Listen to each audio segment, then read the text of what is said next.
Good morning students, my name is Suhaswara, Assistant Professor of Electrical Department at Sri Swaminarayan Institute of Technology. So in the Power System Operations and Control, so in the last lectures हमने chapter number 2 the power system security complete किया था. So power system security में हमने देखा था कि how to secure our power systems, then system state classifications. उसमें हमने देखा था कि preventive states, then restorative state, emergency state. Then after हमने देखा था security analysis. So security analysis flow chart में देखा था और डिफरेंट टाइप के किस टाइप के सिक्योरिटी सिस्टम हम यूटिलाइज करते हैं और कहाँ पे देते हैं. जैसे कि वोल्टेज सिक्योरिटी है, then angle and frequency securities है, ओवरलोड सिक्योरिटीज़ है. देन आफ्टर हमने देखा था सिस्टम मॉनिटरिंग सिस्टम के किस तरह से मॉनिटरिंग करता है. Then after the contingencies analysis देखा था. सो कंटीजेंसी एनालिसिस में हमने देखा था definition, selections and evolutions. Contingency analysis यानी कि जो फॉल्ट है, जो चेंज आ रहा है, वो कौन सा है, किस टाइप का है, उसमें से जो हमारे पास जो फॉल्ट है, जो लिस्ट है फॉल्ट की, उसमें से किस टाइप का फॉल्ट है और इसको किस तरह से हम रिड्यूस कर सकते हैं, उसको बोलते हैं हम कंटीजेंसी एनालिसिस. देन आफ्टर हमने देखा था कि assessment and control flow chart देखा था कि किस टाइप से लाइन सिलेक्ट होती है, बस बार सिलेक्ट होता है, and then after how to solve it. Then after you can see the online security assessment, then tools for the contingency analysis. So now today start with the chapter number 4, the state estimations. So state estimations, nothing but the electrical power system is nowadays very increasing in the size with the increasing in the load demand. जैसे हम जानते हैं कि जितना generation हमको चाहिए वो day to day up हो रहा है. सो उसकी वजह से उसका पूरा एस्टिमेट करना पड़ता है कि कितना लोड चाहिए, किस टाइप का लोड चाहिए. तो उसको पूरा एस्टिमेट करना पड़ेगा. कि जैसे कि मैंने फर्स्ट चैप्टर में बताया था आपको कि हमको जैसे अगले दिन, जैसे कि आज ट्यूसडे है, तो वेडनेसडे में कितना लोड हमको चाहिए गुजरात को, उसका पूरा कैलकुलेशंस हम करके 12 बजे तक गवर्नमेंट में सबमिट करते हैं. जो ग्रिड सिस्टम है वहाँ पे सबमिट करते हैं कि सपोज़ के 350 गीगाहर्ट्ज़ की रिक्वायरमेंट है, तो वो पूरा एस्टिमेशंस करना पड़ता है. Now the today's topic is the meaning of the state and estimations. So the general state estimations, definitions and the functions is, so state estimation is a technique used to find the unknown value of the state variables based on the some imperfect measurement. यानी कि हमारा जो system में unknown variables है, जैसे कि continuously change हो रहा है, जिसकी वैल्यू हमको पता नहीं होती है. जैसे कि जनरेशन हमको पता है कि 11 किलोवाट है, बट कितना यूटिलाइज होता है वो हमको नहीं पता है. कितना वोल्टेज होगी, कितनी फ्रीक्वेंसी होगी, वो हमको नहीं पता है. तो उसके लिए स्टेट एस्टिमेट यूज़ करते हैं. So this method use the static criteria to estimate the actual value of those unknown variables. So one of the most common criteria is to minimize the sum of the square of the error. So in the load dispatch centers, energy measurement systems are the place which are doing the online monitoring and the system assessment analysis with the optimizations to have the secure and the economical operations of the power systems.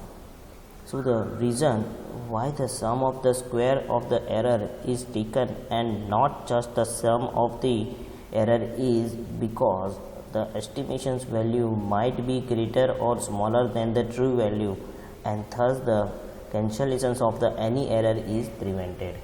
जैसे ही हमको पता है कि हमने एक set value की होती है और उसके रेफरेंस थ्रू हम जो भी एस्टिमेट है वो कैलकुलेट करते हैं, बट ऐसा ज़रूरी नहीं है कि हमने जो सेट वैल्यू की है वही हमको आउटपुट में मिले, कभी कभार कम मिलती है और कभी कभार ज़्यादा मिलती है, तो एरर एक्यूरेट नहीं मिलती है। So since the early 19th century, जब 19th सेंचुरी थी, however only the recent engineers started the implemented into the computer applications to help the estimate the state variables of the systems. So it has been used first in the aerospace field to solve the problems that involve the finding the estimations of the locations of aerospace vehicle, which could be missiles and the airplane or even the space vehicles. But in the 20th century, the state estimate has been used in the several fields that vary from the NASA space applications to control the engineering and the power systems. So this report will discuss the use of the state estimation specifically in the field of the power systems. So in the power system, the imperfect measurement of the power system or the input or the state estimations are the voltage magnitude in the voltage, active and the reactive in watts, wars, then respectively, or the even ampere flow measurements. So now the recent years the electrical power system is increasing the size with the increase in the load demand. So the operations of the electrical power system also increase, leading to increase in the complexity. अब जैसे ही land बढ़ेगी, जो load demand बढ़ेगी, तो उसकी complexity भी बढ़ेगी. So in the load dispatch centre energy measurement system are place which are doing online monitoring system assessment analysis with the optimisation have to secure and economic operations of the power system. इसीलिए हम generally energy management system place करते हैं कि कितना utilise होता है day to day और कहाँ कहाँ उसको हम इम्प्लीमेंट कर सकते हैं और शिफ्ट कर सकते हैं. So the sometimes error are present in the analogue to digital conversions unit even also in the communications meters. So the data received at the load dispatch center have the random noise due to the inaccuracy of the meters, so that we have the trouble in the system. So set the estimate is the real time mathematical method which provide the best and accurate real time to get the system operating of the power systems. And power system accurate data is obviously is important. So the state estimation is the real time mathematical model which provide the best and accurate of the real data. Now the meaning of the state estimations. So state estimations को हम bifurcate करते हैं उसका meaning. तो एक states और estimations. So what is the meaning of a state? The state is generally the complete solutions of the power system is known. यानी कि हमारे सिस्टम में जितना भी एरर जनरेट हो रही है या अननोन वैल्यूज़ है उसका सॉल्यूशंस देते हैं, उसको बोलते हैं state. If all the voltage and angle are identified at each buses and these quantities are the state variables of the system. So this is the known of the state estimation systems. Now the next one is the Y estimate. अब हमने जो system है उसको state यानी कि solutions कर दिया है, तो एस्टिमेशंस की क्या ज़रूरत है? तो एस्टिमेशंस की ज़रूरत है. The meter are not perfect, जैसे अभी हमने देखा. So the meters are not everywhere. हम हर जगह पे मीटर नहीं रख सकते क्योंकि they have the very high costing. So the very few phase measurement and the state estimations suppress the bad measurement and use the measurement set to the fullest extent. यानी कि स्टेट एस्टिमेशंस पूरी जो ये system जहाँ पे metres में हम सही भी जगह लगा नहीं सकते और जहाँ पे हम जो मीटर में एरर आ रही है फेस एंगल की और वो उसको रिड्यूस करने के लिए पूरा हम एस्टिमेशंस करते हैं. So we can see the one flow chart for the solutions, तो हम इनपुट डेटा देते हैं, उसके बाद उसका स्टेट एस्टिमेशंस करते हैं, यानी कि पूरी सिस्टम चेक करते हैं, जो वैल्यूज़ अननोन है वो कौन सी है, उसका कैलकुलेशंस करते हैं और उसको सॉल्व करते हैं। नाउ अब जो वैल्यूज़ हम ले रहे हैं सिस्टम में से, जैसे कि मेन है voltage, current, watt and frequency, तो उसकी हमने जो हमारे प्रोग्राम में एक लिमिट सेट की है, जैसे कि फ्रीक्वेंसी है तो 50 हर्ट्ज़ है, तो 50 हर्ट्ज़ के लिमिट के अंदर है, बाहर है, तो वो चेकिंग करेंगे and then after again go to the state estimations. अगर वो चेक करेगा कंटिन्यूसली जहाँ तक हमको आउटपुट नहीं मिल रहा है तब तक, देन आफ्टर वो चेक करेगा कि कंटीजेंसी एनालिसिस प्रोग्राम हमारा जो आगे हमने देखा था लास्ट लेक्चर्स में, जो लास्ट चैप्टर था उसमें हमने कंटीजेंसी एनालिसिस को देखा था कि किस तरह से वो चेक करती है हर बस को। देन आफ्टर चेक होगा the mimic display and then after the economic dispatch. So ये पूरा फ्लो चार्ट है स्टेट एस्टिमेशंस का। So the state estimations is mainly used to filter the random data, to eliminate the incorrect measurement and to produce the reliable state estimations. So it allows to determinations of the power flow in a part of the power system which are not directly measured. यानी कि यहाँ पे हम क्या करते हैं कि जो पावर फ्लो हो रहा है, हमारी जो जितनी भी बस है उसमें जो पावर फ्लो हो रहा है उसके हम पार्ट करेंगे और उसको हम डायरेक्टली मेजर नहीं कर सकते, तो मीटर थ्रू मेजर करेंगे। So the bus voltage magnitude, real power injections, then reactive power injections, active power flow, reactive power flow and the line current flow are common measurement available in the SCADA system. SCADA system के बारे में हम लोगों को पता है कि SCADA system हमारी जो पावर सिस्टम है उसमें कंटिन्यूसली हर पर मिनट पे मेजरमेंट होता है सभी क्वांटिटीज़ का, जैसे कि यहाँ पे जैसे मेंशन किया है पावर इंजेक्शंस है, reactive power, active power, then power flow, line current, voltage and etcetera. So the state estimation is a very useful tool for the economics and the secure operations of the transmission network. अब SCADA system solve नहीं करता है, SCADA system हमको सिर्फ informations देता है कि हमारी इस लाइन में फॉल्ट है, जैसे कि R/B है तो R फेज़ में फॉल्ट है या B फेज़ में फॉल्ट है, पर किस टाइप का फॉल्ट है वो हमको नहीं बताता। तो हम स्टेट एस्टीमेट का यूज़ करके हम वो किस टाइप का फॉल्ट है वो पता कर सकते हैं।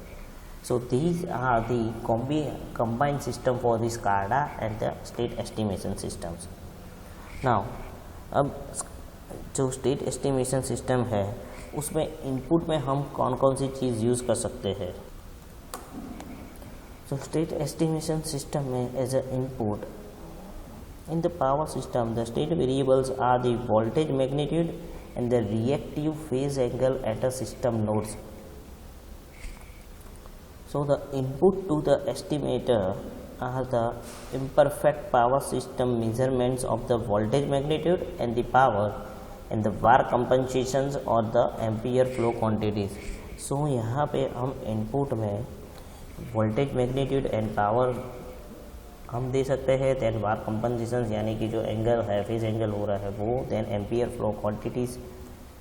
The estimator is to design the produce the best estimate of the system voltage and the phase angle and recognising that there are the error in the measurement quantities and that they may be redundant the measurement. यानी कि जो state estimator है उसको इस type का estimations करना है जहाँ पे वोल्टेज और फेज एंगल का एरर जो हो रही है वो रिकॉग्नाइज हो। So set for the real time data measure consist of, तो कौन कौन से डेटा हम जनरली यूज़ करेंगे, तो bus voltage magnitudes, then real and the reactive power flows, then injected real and the reactive power at each buses. अब हर bus के जो इंजेक्टेड रियल पावर और रिएक्टिव पावर में वो डिफरेंस होगा, क्योंकि RYB फेज जनरली हम 3 फेज सिस्टम यूज़ करते हैं दैट ओके, बट हमारी जो डोमेस्टिक सिस्टम है उसमें हम RYB अलग अलग यूटिलाइज करते हैं, जैसे कि पर्टिकुलर जोन में हम देते हैं या पर्टिकुलर एरियाज में देते हैं। तो it is possible to the reactive power and the real power are different from the all buses. Then after the line current phase angle at each buses, जैसे मैंने अभी आपको बताया कि जैसे ही हर फेज में वोल्टेज और करंट और रियल और रिएक्टिव पावर अलग अलग होंगे, तो बट ऑब्वियस है जो फेज एंगल है वो भी डिफर आएगा। नाउ